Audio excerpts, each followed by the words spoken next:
Vous êtes déjà purs à cause de la parole que je vous ai dite.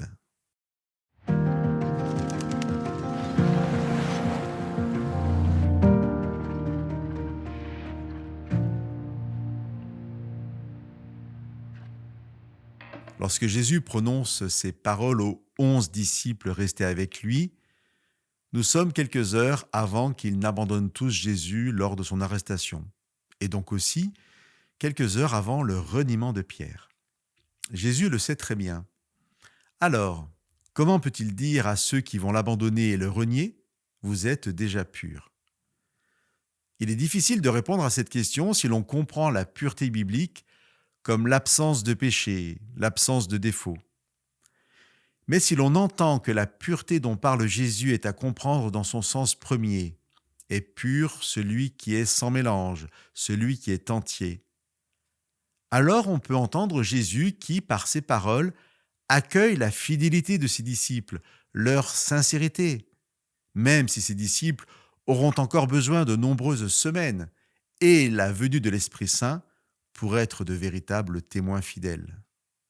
La pureté dont parle Jésus se situe avant tout sur le registre de la relation à Dieu, sur le fait d'être entièrement avec Dieu, sans mélange dans son adoration.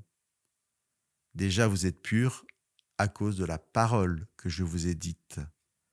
C'est grâce à la parole de Dieu que nous pouvons voir nos cœurs purifiés, s'attacher de plus en plus à Dieu en fidélité et en volonté d'obéissance. Cette parole de Dieu qui a créé les mondes peut recréer nos vies. Bien sûr que Jésus savait que les disciples n'étaient pas parfaits, mais il savait aussi qu'avec toutes leurs limites et leurs incompréhensions de ce qu'était vraiment le Messie, il restait avec Jésus parce qu'il l'aimait et pensait sincèrement pouvoir aller à la mort avec lui.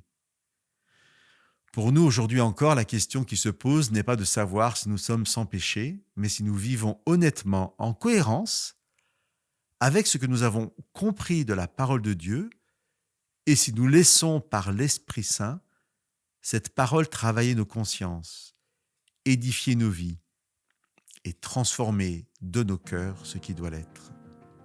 Que Dieu vous bénisse.